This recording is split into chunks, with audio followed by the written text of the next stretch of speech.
ডাকসু নির্বাচনের ভোট গ্রহণ নিয়ে আরও জানাতে ঢাকা বিশ্ববিদ্যালয়ের দুই প্রান্ত থেকে আমাদের সাথে যুক্ত হচ্ছেন সহকর্মীরা। শুরুতে যাচ্ছি কার্জন হল এলাকার ফজলুল হক হলে, সেখান থেকে যুক্ত হয়েছেন সহকর্মী শাহাদাত স্বপন। স্বপন, ভোট গ্রহণ তো শুরু হয়ে গেল, ভোট গ্রহণের প্রক্রিয়াটি একটু জানাবেন, আর এই মুহূর্তে ভোটারদের উপস্থিতি কেমন দেখছেন হলগুলোতে? আপনি দেখতে পাচ্ছেন যে আমার পেছনে যে লাইন দেখা যাচ্ছে, লাইনের পাশাপাশি আরও যেসব ছাত্রদের দেখা যাচ্ছে, এখানে কিন্তু প্রত্যেকেই ভোটার। কাজে আপনি দেখতে স্বাভাবিকভাবে আজকে আসলে এত বছর পর যেখানে ডাকসু নির্বাচন অনুষ্ঠিত হচ্ছে, সেই নির্বাচনকে ঘিরে যে উচ্ছ্বাস, সেই উচ্ছ্বাসের কিন্তু বহিঃপ্রকাশ আজকের এই ছাত্রদের উপস্থিতি। ফজলুল হক হলের যে ভোট কেন্দ্রটিতে আমি এসেছি, এখানে মোট ভোটার সংখ্যা 2075। তো এখানে মোট কেন্দ্র রাখা হয়েছে, বুথ রাখা হয়েছে মোট 35টি বুথে 2075 জন ছাত্র শিক্ষার্থীর ভোট দেওয়ার জন্য ব্যবস্থা রাখা হয়েছে। আর 8টি টেবিল রাখা হয়েছে, যে টেবিলগুলো থেকে সংশ্লিষ্ট ভোটাররা তাদের ব্যালট পেপারটি সংগ্রহ করবেন এবং তাদের নির্দিষ্ট বুথে গিয়ে তাদের যে ভোটাধিকার, সেই ভোটাধিকার প্রয়োগ করবেন। তো ফজলুল হক হল সহ কার্জন হল এলাকার যে শহীদুল্লাহ হল এবং পাশাপাশি বিজয় অমর একুশে হল, প্রত্যেকটা হলে কিন্তু আমরা দেখেছি যে খুব সুষ্ঠুভাবে যেন ভোটটি অনুষ্ঠিত হয়, সেই ব্যবস্থাটি কিন্তু আজকে ঢাকা বিশ্ববিদ্যালয় প্রশাসনের পক্ষ থেকে রাখা হয়েছে। এবং যত শিক্ষার্থী বা যত ভোটার আজকে উপস্থিত হয়েছে, তাদের অনেকের সাথে আমাদের কথা বলার সুযোগ হয়েছে। তারা কিন্তু বলছেন যে এখন পর্যন্ত যে পরিবেশ খুবই সুন্দর এবং তারা সুষ্ঠুভাবে আজকে তাদের ভোটাধিকার প্রয়োগ করে ঢাকা বিশ্ববিদ্যালয়ের যে প্রত্যাশিত নেতৃত্ব, সেই নেতৃত্বটাকে তারা বেছে নিতে সমর্থ হবেন বলে তারা কিন্তু এখন পর্যন্ত আশা করে যাচ্ছেন। আর এখন পর্যন্ত আমরা কোনো ধরনের কোনো গোলযোগের কিন্তু কোনো সংবাদ আমরা পাইনি। আমরা দেখেছিলাম যে কার্জন হলের যে শহীদুল্লাহ হল প্রান্তটি, সেই প্রান্তে যে চেকপোস্টটি রাখা হয়েছে, আর্চওয়ে রাখা হয়েছে, এই আর্চওয়ে ভেদ করে কিন্তু কিছু শিক্ষার্থী যারা বহিরাগত হিসেবে পরবর্তীতে চিহ্নিত হয়েছে, তারা প্রবেশ করে ফেলেছিল, কিন্তু তাদেরকে পরে আইনশৃঙ্খলা বাহিনীর সহায়তা তাদেরকে প্রত্যেককে বের করে দেওয়া হয়েছে। এবং আমরা দেখেছি এখন পর্যন্ত যারা বিশ্ববিদ্যালয়ে প্রবেশ করেছে, তাদের প্রত্যেককেই কিন্তু তাদের আইডি কার্ড প্রদর্শন করে তারপরে কিন্তু প্রবেশ করতে হয়েছে। অর্থাৎ যারা হলের বাইরে থাকে, আর আবাসিক যে স্টুডেন্টরা আছে তারা তো হলে অবস্থান করছিলেন, আর অনাবাসিক যারা ঢাকা বিশ্ববিদ্যালয়ের হলগুলিতে থাকেন না, বাইরে থাকেন, তারাও কিন্তু আজকে ঢাকা বিশ্ববিদ্যালয়ে তাদেরকে আনার ব্যবস্থা করেছেন। এবং তাদের আনার জন্য ঢাকা বিশ্ববিদ্যালয়ের যে গাড়িগুলো আছে, পাশাপাশি আর অতিরিক্ত গাড়িও আজকে মোতায়েন করা হয়েছে, যে গাড়িগুলি দিয়ে আজকে তাদেরকে আনা হয়েছে ঢাকা বিশ্ববিদ্যালয়ের আজকে যে কেন্দ্রীয় ছাত্র সংসদ নির্বাচন, সেই ছাত্র সংসদ নির্বাচনে তাদের ভোটাধিকার প্রয়োগ করার জন্য। তো কিছুক্ষণ আগে কিন্তু ভোট গ্রহণ শুরু হয়েছে এবং আমরা এখন পর্যন্ত যতটুকু দেখতে পাচ্ছি যে সুষ্ঠুভাবে ভোটটি যেন অনুষ্ঠিত হয়, সেই পরিবেশ কিন্তু এখন পর্যন্ত বজায় আছে। এবং শিক্ষার্থীদের মাঝে কিন্তু বেশ উচ্ছ্বাস দেখা যাচ্ছে এবং উপস্থিতিও কিন্তু খুবই আশা জাগানিয়া, যে বিপুল সংখ্যক শিক্ষার্থী কিন্তু ইতিমধ্যেই আজকে এই সকাল 8টার দিকে কিন্তু উপস্থিত হয়ে গেছে ঢাকা বিশ্ববিদ্যালয়ের সংশ্লিষ্ট হলগুলোতে। স্বপন, আমরা দেখতে পাচ্ছি দীর্ঘ লাইন শিক্ষার্থীদের, সকাল থেকেই হলের শিক্ষার্থীরাই বেরিয়ে লাইন ধরেছেন। একটি বিষয় জানতে চাই, কালকে অভিযোগ উঠেছিল যে অস্বচ্ছ ব্যালট বাক্স যেটি টিনের তৈরি, সেই বাক্স নিয়ে সেখানে কর্তৃপক্ষ বলেছিল যে সকালে প্রার্থীদের বাক্স দেখিয়ে তারপরে ছিলগালা করা হবে। তো সেই প্রক্রিয়াটি কি আসলে সম্পন্ন হয়েছে এবং পোলিং এজেন্ট থাকার কোনো বিধান এখানে আছে কিনা?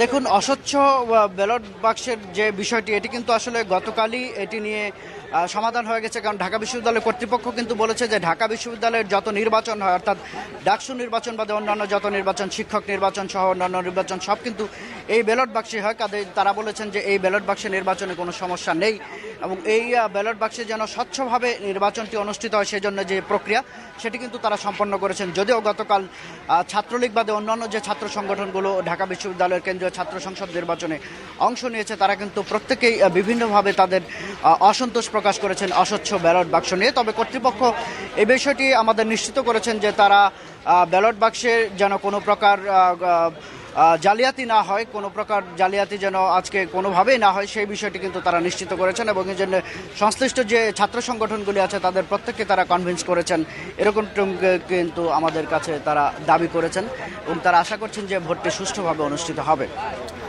স্বপন, আপনি আমাদের সাথে থাকবেন। আমরা এবার যেতে চাই আরেক প্রান্তে, মুহসিন হল এলাকায় আছেন সহকর্মী নূরে আলম।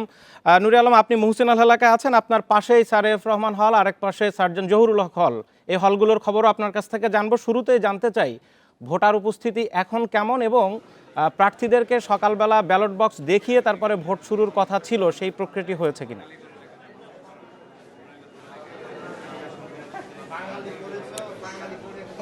কিছুক্ষণ আগেই ভোট গ্রহণ শুরু হয়েছে এবং এই যে মহসিন হলের ভোট কেন্দ্রের সামনে যে দীর্ঘ লাইন, সেই লাইনটি সকাল 6টা থেকে। সবশেষ ডাকসু নির্বাচন হয়েছিল 1990 সালের 6 জুন। এরপর 28 বছর বন্ধ ছিল এই নির্বাচন। তাই 28 বছর পরে শিক্ষার্থীরা তাদের ভোটাধিকার প্রয়োগ করার সুযোগ পেয়ে ঢাকা বিশ্ববিদ্যালয় ক্যাম্পাসে তারা উচ্ছ্বাস প্রকাশ করছে। সেই উচ্ছ্বাসের বহিঃপ্রকাশই হচ্ছে এই লাইন। আমি যদি সেই লাইনটি একটু দেখাই দর্শকরা বুঝতে পারবেন যে কি পরিমাণ উচ্ছ্বাস শিক্ষার্থীদের মাঝে।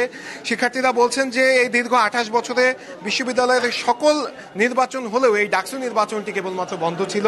সেই নির্বাচনের জট এখন খুলেছে, তাই তারা অনেক আনন্দিত এবং আজকের দিনে তারা তাদের নির্বাচিত প্রতিনিধিকে বেছে নেবেন যারা তাদের সমস্যাগুলো সমাধানে ভূমিকা রাখতে পারবেন, এমন প্রতিনিধিকেই তারা বেছে নেবেন। আমরা যদি একটু এই শিক্ষার্থীদের মুখ থেকেই শুনি তাদের নানা সমস্যা এবং চাওয়ার কথা। আমরা একজন শিক্ষার্থীর সাথে কথা বলছি। আপনি কখন এসেছেন এখন এবং কেমন লাগছে? এই দীর্ঘদিন পরে এই নির্বাচন হচ্ছে, আপনার কেমন লাগছে? আজকে লাইনে দাঁড়িয়েছি 6:30টার দিকে এসে, এবং 28 বছর পরে যেহেতু আমাদের ডাকসু নির্বাচন হচ্ছে, থাকতে পেরে খুব ভালো লাগছে। বিশ্ববিদ্যালয়ের এখন সবচেয়ে বড় সংকট কি আপনার মনে হচ্ছে এবং প্রার্থীদের কাছে আপনার চাওয়া কি? আসলে দেখতেই পারছেন যে আমরা নতুন এখানে আসছি এবং অনেক প্রার্থী, তার মধ্যে আমাদের একমাত্র কাজ হচ্ছে যোগ্য প্রার্থীকে বাছাই করা। অনেকে আমাদেরকে বিভ্রান্ত করবে, তো আমরা যদি একটা যোগ্য প্রার্থীকে নির্বাচিত করতে পারি তাহলে আশা করি তার ইশতেহার সে অবশ্যই পূরণ করবে এবং সেই অনুযায়ী আমরা ভোটটা দেবো। ধন্যবাদ আপনাকে। আমরা আরো একজন শিক্ষার্থীর সাথে একটু কথা বলতে চাই। আপনার দৃষ্টিতে ঢাকা বিশ্ববিদ্যালয়ের এখন সবচেয়ে বড় সংকট কি এবং আপনার প্রার্থীদের কাছে চাওয়া কি? আসলে এই ডাকসু নির্বাচনটা খুবই গুরুত্বপূর্ণ একটা নির্বাচন। এটা হচ্ছে ছাত্রদের অধিকার সংরক্ষণ করে এবং আমাদের কাছে মনে হয় যে আবাসন সংকটটা সবচাইতে বেশি গুরুত্বপূর্ণ। আবাসন সংকটটা দূর হওয়া উচিত। ছাত্রদের বিভিন্ন ধরনের সমস্যা আছে যেগুলো দূর হওয়া উচিত। আমাদের খাবারের সমস্যা আছে, আমাদের লাইব্রেরির পড়াশোনার সমস্যা আছে। হ্যাঁ, এগুলো দূর হবে এই প্রত্যাশা আমরা হচ্ছে ডাকসু নির্বাচনে যারা বিজয় হবে তাদের কাছে প্রত্যাশা রাখি। আমরা আরো একজন শিক্ষার্থীর সাথে একটু কথা বলতে চাই। আপনি সার্বিকভাবে আজকে সারা দিন নির্বাচনের পরিবেশ কেমন দেখতে চান? দীর্ঘ 28 বছর পরে এই নির্বাচন হচ্ছে। অবশ্যই অনেক দীর্ঘ 28 বছর পরে যেহেতু এই নির্বাচন হচ্ছে, সুষ্ঠু স্বাভাবিক নির্বাচন দেখতে চাই এবং স্বাভাবিক নির্বাচন দেখতে চাই আর কি, সুষ্ঠু অবাধ নির্বাচন। ধন্যবাদ আপনাকে। আমরা আরো একজন শিক্ষার্থীর সাথে একটু কথা বলি। আপনার কাছে এই মুহূর্তে ঢাকা বিশ্ববিদ্যালয়ের সবচেয়ে বড় সমস্যা কি মনে হয় এবং নির্বাচনের পরিবেশ কেমন দেখতে চান? দুপুর 2টা পর্যন্ত আমাদের ভোট গ্রহণ চলবে, তো এই দুপুর 2টা পর্যন্ত পরিবেশ কেমন দেখতে চান? ঢাকা বিশ্ববিদ্যালয়ের অবশ্যই আবাসন সংকটটাই সবচেয়ে বেশি মনে হয়, এছাড়াও অন্যান্য আরও সমস্যা তো আছে। আর আজকে সারাদিন নির্বাচনের পরিস্থিতি অবশ্যই সুষ্ঠু থাকুক, এখন যেভাবে আছে সারাদিন এভাবে থাকুক, সবাই যাতে সুষ্ঠুভাবে সুন্দরভাবে ভোট সম্পন্ন করতে পারে, সেটাই চাওয়া। নূরে আলম, আপনার কাছে আরেকটা বিষয় জানতে চাই। আমরা সব নির্বাচনেই দেখি নির্বাচন পর্যবেক্ষণের জন্য বিভিন্ন দল থাকে, বিভিন্ন টিম থাকে। তো 43,000-এরও বেশি ভোটারের আজকের এই ভোট গ্রহণ প্রক্রিয়া দেখার জন্য কোনো পর্যবেক্ষক দল কি আছে?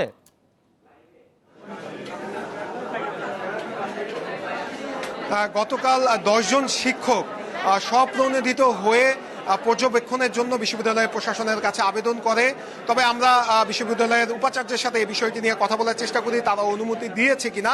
আমরা বিশ্ববিদ্যালয়ের উপাচার্যের সাথে কথা বলতে পারিনি, তিনি এই বিষয়ে কোনো মন্তব্য করতে রাজি হননি। বিশ্ববিদ্যালয়ের প্রক্টরের কাছেও আমরা জানার চেষ্টা করি, তিনি আমাদেরকে জানান যে এই বিষয়টি নিয়ে তিনি কিছুই জানেন না। এছাড়া প্রধান নির্বাচনী কর্মকর্তার সাথেও আমরা কথা বলার চেষ্টা করি, তিনিও এই বিষয়ে কোনো মন্তব্য করতে চাননি। সবশেষ তথ্য অনুযায়ী আমরা জানি যে আসলে এই নির্বাচনে কোনো পর্যবেক্ষক দল নেই। আর অস্বচ্ছ ব্যালটের যে বিষয়টি আপনি বলেছিলেন, সেটি সকালবেলা সকল হলের প্রার্থীরা প্রার্থীদেরকে ডেকে এই স্টিলের ব্যালট বাক্সগুলো খুলে তাদেরকে দেখায় যে এই ব্যালট বাক্সের ভেতরে কিছু নেই। এরপরেই এই ভোট গ্রহণ প্রক্রিয়া শেষ হয়েছে। আমরা বিভিন্ন হলের প্রার্থীদের সাথে এবং ছাত্রলীগের ছাত্রদল, প্রগতিশীল ছাত্র জোটের প্রার্থীদের সাথে কথা বলেছি। করেছিলাম, তারা বলছে যে গত কয়েকদিন প্রচার চালিয়ে তারা শিক্ষার্থীদের নানা সমস্যার কথা শুনেছে এবং এই সমস্যাগুলো চিহ্নিত করে নির্বাচিত হলে সেগুলো সমাধানে কাজ করবে। আমরা ছাত্রলীগের ভিপি প্রার্থীর সাথে কথা বলেছিলাম, তিনি বলেছেন যে গত কয়েকদিন প্রচারণা চালিয়ে শিক্ষার্থীদের যে মনোভাব তিনি বুঝতে পেরেছেন, তাতে করে শিক্ষার্থীরা তাদের সমস্যা সমাধানের জন্য তাকেই নির্বাচিত করবেন। আমরা ছাত্র দলের ভিপি প্রার্থীর সাথে কথা বলেছিলাম, তিনি আমাদেরকে বলেছেন তিনি নির্বাচিত হলে ঢাকা বিশ্ববিদ্যালয় ক্যাম্পাসে ভয়হীন পরিবেশে শিক্ষার্থীদের কথা বলার স্বাধীনতা নিশ্চিত করবেন, ক্যাম্পাসে যাতে ভয়ের কোনো আভাস না থাকে এরকম পরিবেশ তিনি নিশ্চিত করবেন। প্রগতিশীল ছাত্র জোটের প্রার্থীরাও একই ধরনের কথা বলেছেন। সেই সাথে তারা বেশ কিছু অভিযোগও দিয়েছেন যে বিশ্ববিদ্যালয় প্রশাসন সুষ্ঠু নির্বাচন করার বিষয়ে আন্তরিক না। আমরা সার্বিকভাবে আজকে সকালেও বিশ্ববিদ্যালয় প্রশাসনের সাথে যোগাযোগ করেছিলাম এবং কথা বলেছি। তারা বলছেন যে এসব অভিযোগ পুরোপুরি ভিত্তিহীন, নির্বাচনকে সুষ্ঠু করতে সকল ধরনের ব্যবস্থা এরই মধ্যে নেওয়া হয়েছে। আমরা তারই অংশ হিসেবে দেখেছি যে আজকের ঢাকা বিশ্ববিদ্যালয় ক্যাম্পাস পুরোটাই নিরাপত্তার চাদরে মুড়ে দেওয়া হয়েছে। বিশ্ববিদ্যালয় ক্যাম্পাসে বহিরাগত কাউকে প্রবেশ করতে দেওয়া হচ্ছে না। এমনকি যারা ভোট দিবে শিক্ষার্থী, তাদেরকে আইডি কার্ড নিয়ে আসার জন্য নির্দেশ দেওয়া হয়েছে। আইডি কার্ড না নিয়ে আসলে সেই শিক্ষার্থী ভোট দিতে পারবেন না বলেও বিশ্ববিদ্যালয় প্রশাসন আমাদেরকে জানিয়েছেন। সব মিলিয়ে বিশ্ববিদ্যালয়ের নির্বাচনের পরিবেশ এখন পর্যন্ত সুষ্ঠু বলা যায়। এই ছিল আমার কাছে নুরে সবশেষ আলম তথ্য। পিন্টু এবং সাদাত স্বপন, আপনারা থাকবেন, উৎসাহ আর উচ্ছ্বাসের এই নির্বাচনের খবর আমরা আরো জানবো।